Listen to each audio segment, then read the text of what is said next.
On ne peut pas parler de l'art africain sans mentionner les tentatives qui veulent en dépouiller l'Afrique. Devant la richesse extrême de notre art, sa puissance d'intervention, de nombreux spécialistes européens tentent de lui trouver une origine extérieure. On peut dire d'une façon générale que toutes les études des Occidentaux sur l'Afrique sont déterminées par un double point de vue. 1.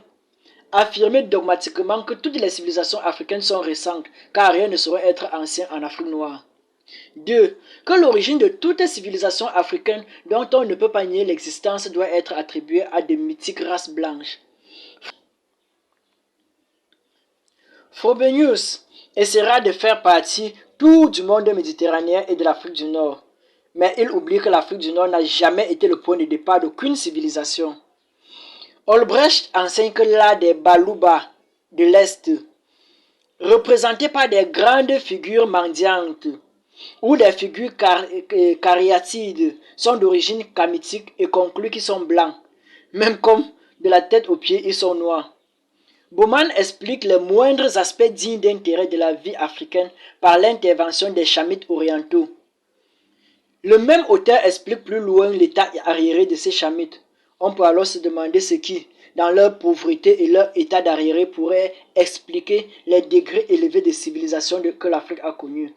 La notion de chamite, sous quelque angle qu'on l'envisage, est absurde, et particulièrement du point de vue historique, car on sait que Cham, selon la Bible, est l'ancêtre des nègres. On peut se demander comment ce nom a pu finir par désigner la race blanche. Loin de s'arrêter, cette déformation de l'histoire africaine s'amplifie selon une progression géométrique. C'est ainsi qu'à chaque nouvelle découverte archéologique, qui met à jour des aspects stupéfiants de richesse et d'invention de la culture africaine, correspond une nouvelle vague de théories dont le but est de nous spolier de ces richesses en leur attribuant un hypothétique berceau extérieur.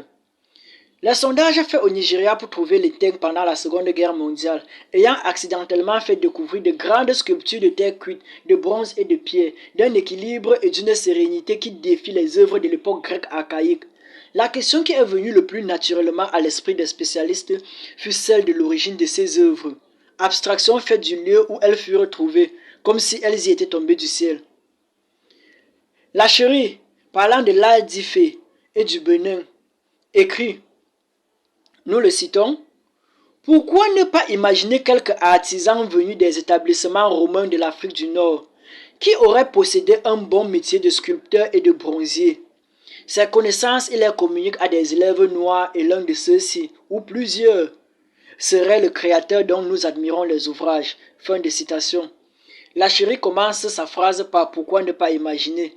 Or, par l'imagination, on peut résoudre tous les problèmes. On se demande pourquoi ces artistes ambulants ne se sont pas arrêtés en route pour faire bénéficier de leur génie les populations intermédiaires telles que les Berbères et autres populations du désert. Peut-être qu'ils sont venus par désert à une époque où l'avion n'existait pas, ou par l'océan Atlantique, hypothèse qui se heurte à d'énormes difficultés. William Fark, répondant à ceux qui affirment que l'art d'Afrique est le fruit d'un artisan ambulant grec ou romain, voire italien de la Renaissance ou jésuite portugais, écrit, on cite, « Peut-on concevoir que cet hypothétique maître dans l'art de couler le bronze, dont aucune œuvre n'a été identifiée en Europe, fut aussi grand maître et plus fécond dans le modélage de l'argile ?» Voilà la question que pose William Fark. Mais, en dépit de tous les faits objectifs qu'il apporte en faveur des caractères africains de l'art d'Ifé, il conclut, William Fark, on parle de William Fark, il conclut à une origine grecque à chercher. On se demande pourquoi lui-même ne cherche pas et envoie d'autres chercher. Quant à Jean Leboeuf, qui a travaillé sur la civilisation Sao, il est tenté de songer à la Méditerranée pré-hellénistique. Il cite un masque découvert à Kadaba, au Cameroun, qui rappelle d'étranges façons une terre cuite du mont Phylakos en Crète. Mais Crète n'a connu ses premières formes de civilisation qu'avec l'Égypte pharaonique, en l'occurrence la dynastie memphite vers 2000 avant Jésus-Christ. Donc, le même style pourrait être transformé en Grèce par des migrations des Noirs et aussi au Cameroun par la migration du même peuple en direction du sud. Denise Paul à partir de l'art du bronze de la Gold Coast écrit, on la cite, il est certain que la forme de certains récipients, les décors de presque tous évoquent des souvenirs autres que ceux d'un art purement africain. Fin de citation. Jean Van Bosch, pour lui, estime que les masques en ivoire bapendé sont d'origine arabe et déduit que le travail de l'ivoire lui-même constituerait une importation arabe au Congo belge. Nous sommes ici vraiment au point culminant de cette tentative de destruction de notre culture. L'Afrique centrale, berceau de l'éléphant, n'aura même pas le bénéfice moral du travail de l'ivoire. Il faudra que cette technique lui soit importée du désert d'Arabie. Toutes ces théories ont en commun le point suivant. Elles sont échafaudées sur une base purement imaginative. Aucune constatation objective ne les était. Au contraire, on est effrayé de la minceur des arguments quand les auteurs daignent en citer. Leur caractère téméraire et leur absolue gratuité sont attestés par leur fragilité. On ne les comprend qu'en invoquant une éducation occidentale faussée à la base par l'enseignement millénaire de la Bible. Consciemment ou inconsciemment, elles tendent toutes à détruire notre culture, tant il est vrai que pour dominer un peuple, il faut détruire sa culture. À nous enlever le bénéfice moral de celle-ci, nous faisant croire que nous n'en sommes pas responsables. Alors, toujours nous serons frères, formons des fils pour le pays et pour nos terres, formons des fils. maintenant, description de l'art africain. Quel est donc cet art? Qu'est-ce donc cet art qui fait couler tant d'encre, qui suscite tant de convoitises? Quelle est la valeur mystérieuse qui pousse l'Occident à en revendiquer âprement la paternité par des voies détournées? Ce qui caractérise l'art africain dans son ensemble, c'est la liberté de l'artiste dans la création plastique. L'artiste est sûr de son génie, certain de l'authenticité de ses inventions. Aussi ses œuvres sont-elles exécutées avec une impressionnante simplicité. Liberté audacieuse, rythme puissant, invention plastique toujours valable, telles sont les caractéristiques générales de l'art nègre. Ces trois facteurs restent intimement mêlés, quel que soit le style considéré. Fait d'autant plus frappant quand on sait que l'art pour l'art n'a jamais existé en Afrique, depuis l'Égypte jusqu'à l'Afrique occidentale. L'art nègre a toujours été au service du culte religieux et royal. D'un bout à l'autre de l'Afrique noire en passant par l'Égypte, les statues avaient primitivement pour but d'être le support du double immortel de l'ancêtre après la mort terrestre de celui-ci. Placée en un lieu sacré, la statue était l'objet d'offrandes et de libations. Ce fait mal interprété par les Occidentaux a créé une fausse idée de fétichisme. En réalité, il y a des tendances au fétichisme, c'est-à-dire à l'idolâtrie, que là où la signification du culte a été oubliée par une rupture de la tradition. L'art africain a donc toujours été au service d'une cause sociale comme il doit le rester. Ainsi, l'artiste africain a toujours atteint le beau, l'esthétique à travers l'utile.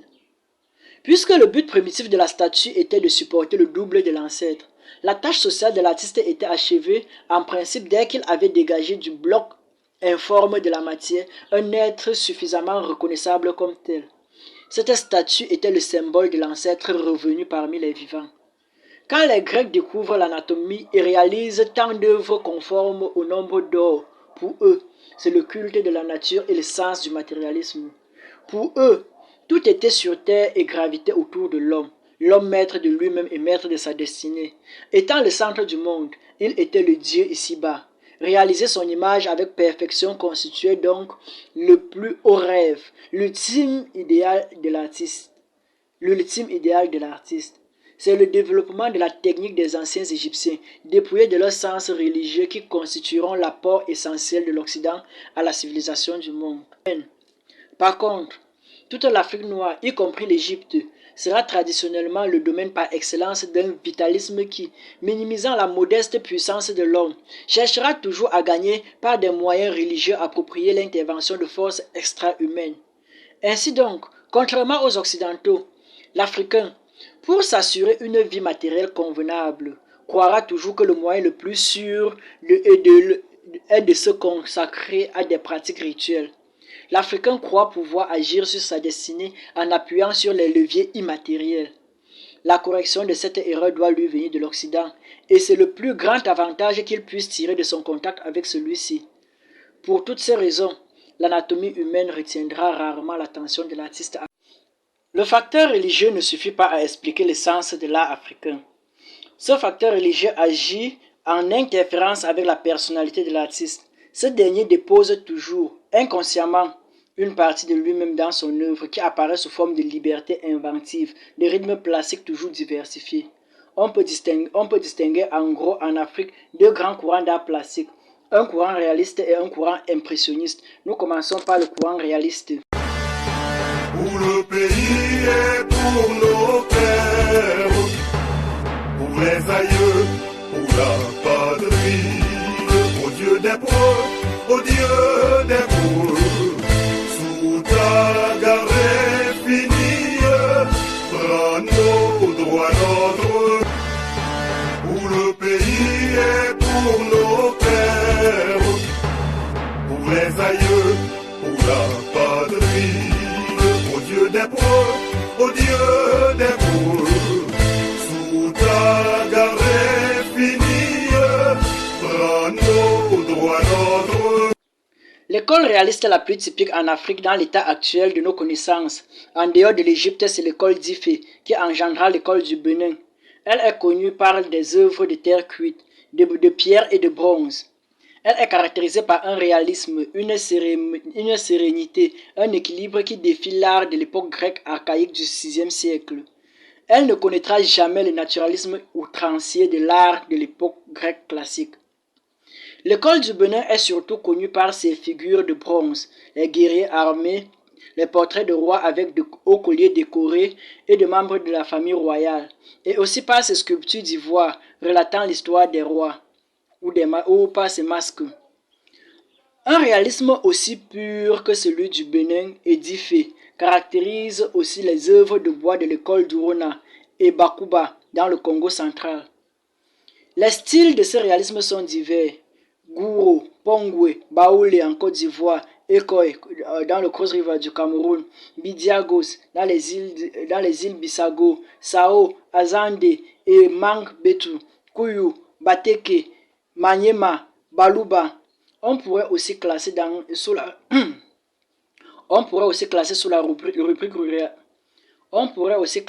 rubrique réaliste, mais à tendance expressionniste, les formes du nez mais à tendance expressionniste, l'art des Baga en Guinée et celui des Bamoun au Cameroun.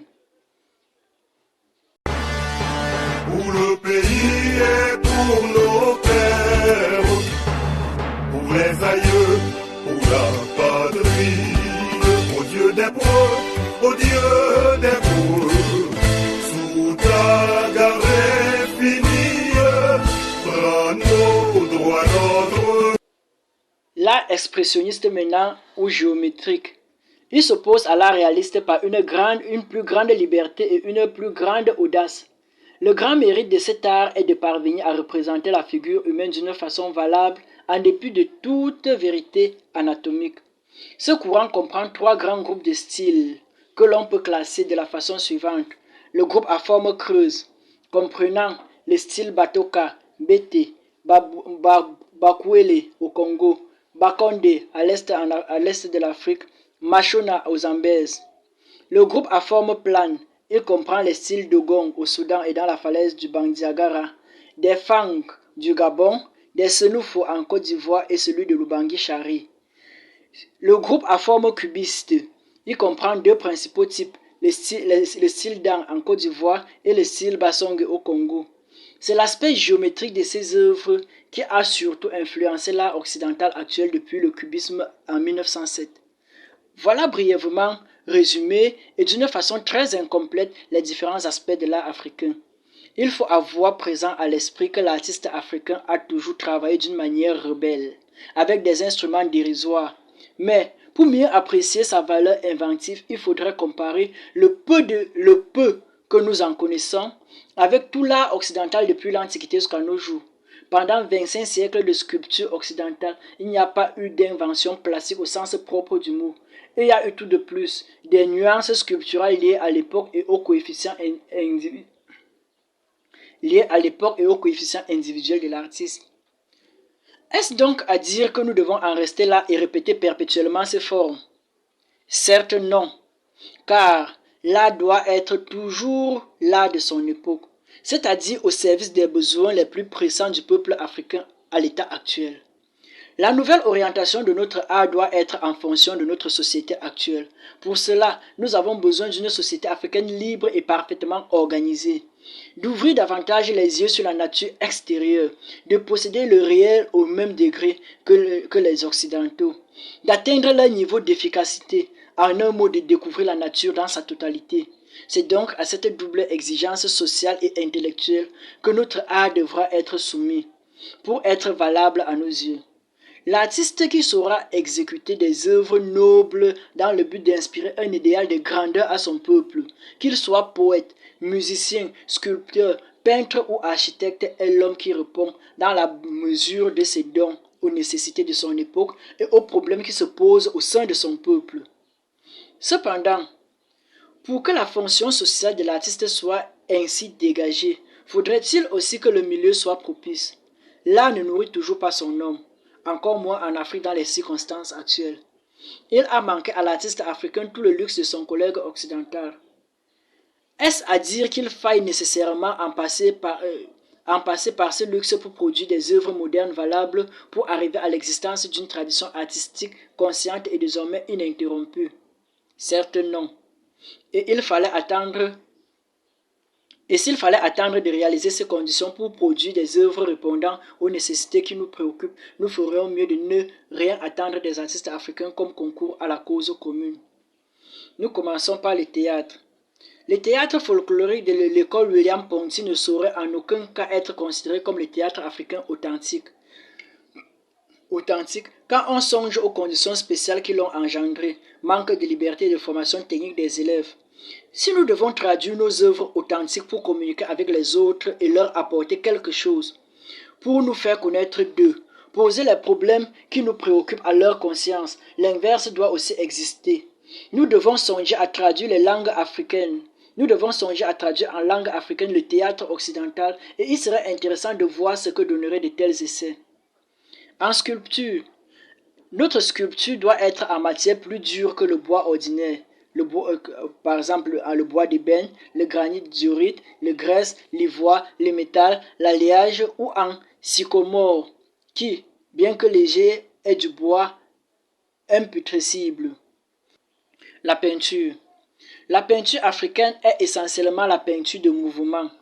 Le jour où l'Africain disposera d'une technique et d'une palette aussi variée que celle de l'Européen, il ne tardera pas à faire ses preuves dans ce domaine artistique. C'est du reste ce qui commence à se passer au Congo belge avec des jeunes peintres noirs. Dans le domaine de l'architecture, parmi les nombreux styles d'architecture africaine, deux me semblent particulièrement typiques et plus faciles à adapter. Le me est mis pour chaque Anta bien évidemment. Il s'agit du style de Djéné qui a déjà inspiré des constructions religieuses telles que des mosquées et civiles telles que la Polyclinique de Dakar, l'Institut d'art de Paris et de nombreuses villas privées. Dans le domaine de la musique, l'Afrique est peut-être la terre du rythme. Cependant, les conditions sociales n'ont pas encore permis l'existence d'une musique symphonique africaine. L'ignorance n'a pas permis à l'Africain d'analyser scientifiquement les sons musicaux, de les disséquer, de saisir leur rapport harmonieux pour les rassembler ensuite dans une savante synthèse architecturale à partir de sa sensibilité. Cependant, cela ne tardera pas à venir. La symphonie de la misère sociale, des souffrances de toutes sortes d'un peuple qui lutte âprement et courageusement pour sa liberté ne peut manquer de tonner à nos oreilles. La musique africaine devra exprimer le chant de la forêt, la puissance des ténèbres et celle de la nature, la noblesse dans la souffrance, avec toute la dignité humaine. En attendant, les Africains devraient, chaque fois qu'il leur est possible, recueillir et enregistrer tous les chants et rythmes qu'ils trouvent sans négliger le moindre air. Dans le domaine de la poésie, on a souvent ignoré l'existence d'une poésie écrite en langue du pays selon les régies bien définies d'un art poétique. La poésie valave présente ce que l'on pourrait considérer comme une supériorité de forme sur celle du Moyen-Âge parce qu'elle a pu s'inspirer de l'art poétique arabe déjà existant. Nous passons au chapitre 5, c'est le dernier chapitre de ce résumé. Chapitre 5, la structure sociale et politique.